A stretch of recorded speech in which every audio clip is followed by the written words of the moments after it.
Al adentrarnos en el capítulo 7 de Romanos, el apóstol Pablo nos muestra y nos explica de una manera más amplia y detallada el objetivo de la ley, la razón por la que fue introducida en el mundo. Nos muestra los efectos y los resultados en la humanidad. Aún antes de llegar al capítulo 7 de Romanos, hemos visto en capítulos anteriores, en diferentes citas, algunos comentarios que hace el apóstol Pablo referentes de la ley. Y retornemos a Romanos al capítulo 3 y el versículo 20. Romanos capítulo 3 y el versículo 20. Ya que por las obras de la ley, ningún ser humano será justificado delante de él, porque por medio de la ley es el conocimiento del pecado. Uno de los objetivos de la ley, emitida por el Señor, uno de los objetivos, el conocimiento del pecado por medio del conocimiento de la ley. El conocimiento del pecado. Y he traído a colación en esta clase dos ejemplos claros, contundentes en el Nuevo Testamento de dos personas buscando justificarse a sí mismo por medio de la ley. Pero el resultado, totalmente un fracaso, totalmente contrario a las expectativas de estas dos personas. Si ustedes van al libro de Lucas, al capítulo 18, versículos 18 al 23. Lucas, el capítulo 18, versículos 18 al 23. Un hombre principal le preguntó diciendo: Maestro bueno, ¿qué haré para heredar la vida eterna? Jesús le dijo: ¿por qué me llamas bueno? Ninguno hay bueno sino solo Dios. Los mandamientos sabes: no adulterarás, no matarás, no hurtarás, no dirás falso testimonio, honra a tu padre y a tu madre. Él dijo: todo esto le he guardado desde mi juventud. Jesús, oyendo esto, le dijo: aún te falta una cosa. Vende todo lo que tienes y dalo a los pobres y tendrás tesoro en el cielo, y ven, sígueme. Entonces, él oyendo esto se puso muy triste porque era muy rico. Es el primer ejemplo. En otras porciones de las escrituras que hacen comentarios sobre esto, dicen que era un hombre joven. Y al ver el significado de lo que leímos aquí en Lucas, esta persona formaba parte del gobierno de Israel, era una persona importante. Era una persona que estaba interesada en la vida eterna.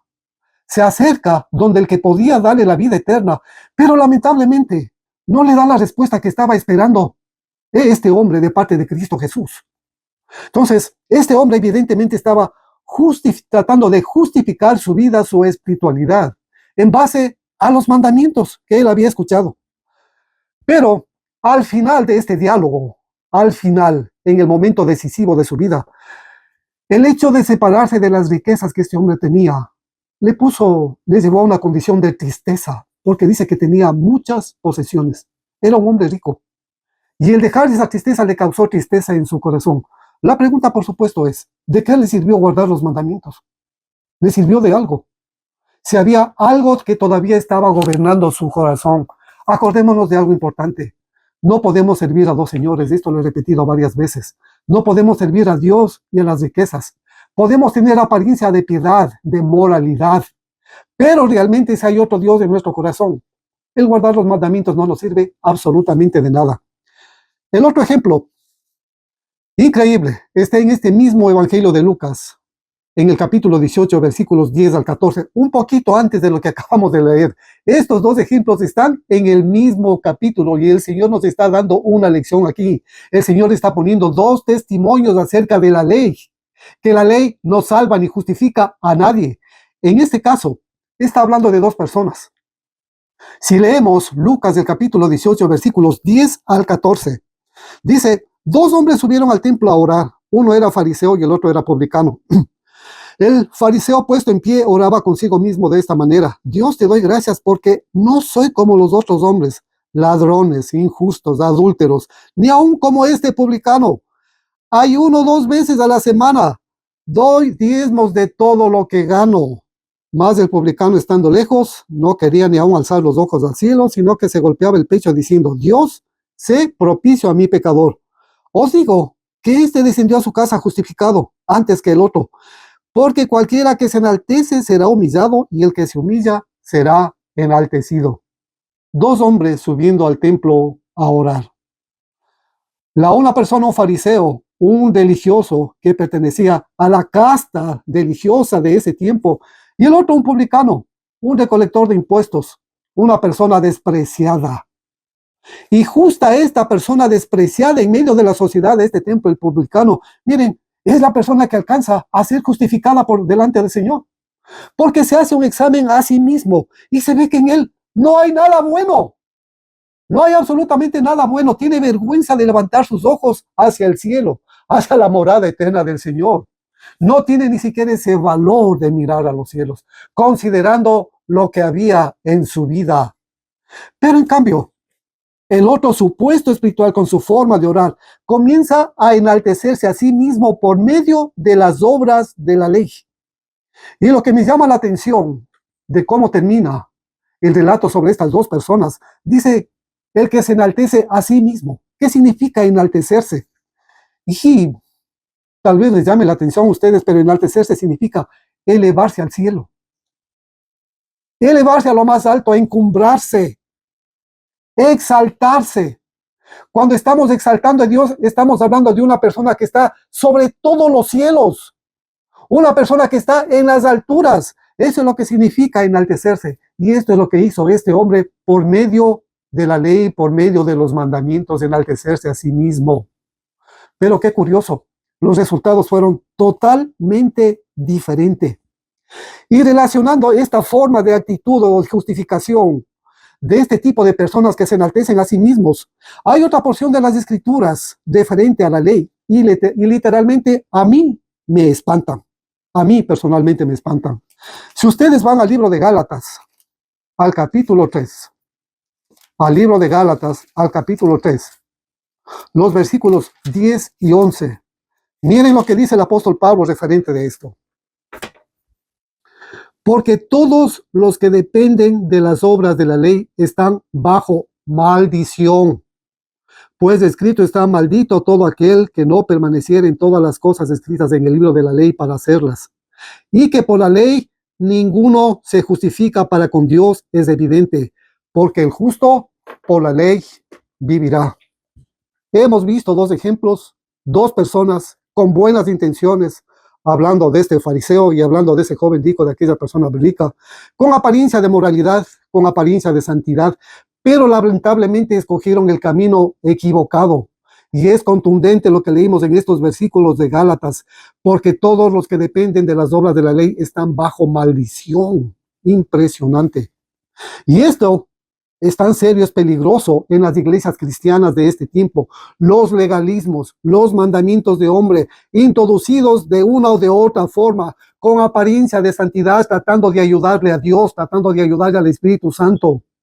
Entonces, los legalismos en este tiempo realmente son un serio problema. Y también es un problema todo lo contrario al legalismo, la libertad que existen en las iglesias de este tiempo para hacer lo que ellos creen que es lo correcto que tienen que hacer, pero están totalmente equivocados. Ahora, tengo una pregunta. ¿Pero por qué estas dos personas escogieron la ley para hacer de la ley la religión de su vida? ¿Por qué escogieron estas personas la ley? Para hacer la forma de religión de sus vidas. ¿Por qué? Me llama la atención. Y Romanos capítulo 7 y versículo 1 nos da una respuesta sencilla, pero asombrosa y profunda. Lo que estamos comenzando a estudiar el capítulo 7 de Romanos 7:1. Miren lo que dice. ¿Acaso ignoráis, hermanos? Pues hablo con los que conocen la ley, que la ley se enseñorea del hombre entre tanto que éste vive. Enseñorearse significa gobernar, controlar. La ley es un dueño, es un amo, un señor. Por tanto, estas dos personas escogieron el señorío de la ley y no escogieron el señorío de Cristo para hacer la expresión espiritual de sus vidas. Quisieron vivir bajo el señorío de la ley, justificándose a sí mismo por las obras de la ley. La ley gobernaba la vida de estas personas. Ahora, leyendo un poquito más adelante en este mismo capítulo de Romanos, capítulo 7, versículos 2 al 4, nos muestra el camino de cómo salir del señorío de la ley. Y leamos. Romanos, capítulo 7, versículos de 2 al 4. Y él comienza poniendo un ejemplo, el ejemplo del matrimonio. Porque la mujer casada está sujeta por la ley al marido mientras éste vive. Pero si el marido muere, ella queda libre de la ley del marido. Así que si en vida del marido se uniere a otro hombre, a otro varón, será llamada adúltera. Pero si su marido muriere, es libre de esa ley, de tal manera que si se uniere a otro marido, no será adúltera. Versículo 4, y aquí está la clave. Así también vosotros, hermanos míos, habéis muerto a la ley mediante el cuerpo de Cristo para que seáis de otro, del que resucitó de los muertos, a fin de que llevemos fruto para Dios. La única manera de salir del señorío de la ley es muriendo a la ley mediante el cuerpo de Cristo, su cuerpo que fue crucificado por nosotros. Y acordémonos que cuando Él murió, nosotros morimos con Él.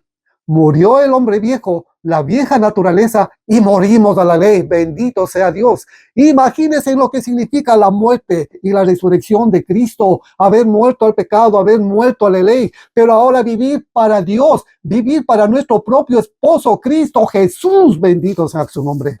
Esto es emocionante, realmente emocionante. Ahora, el apóstol Pablo amplía un poquito más este efecto de la muerte de Cristo Jesús en la cruz. Efesios capítulo 2 y versículo 15. Miren lo que dice, la obra de Cristo Jesús, aboliendo en su carne las enemistades.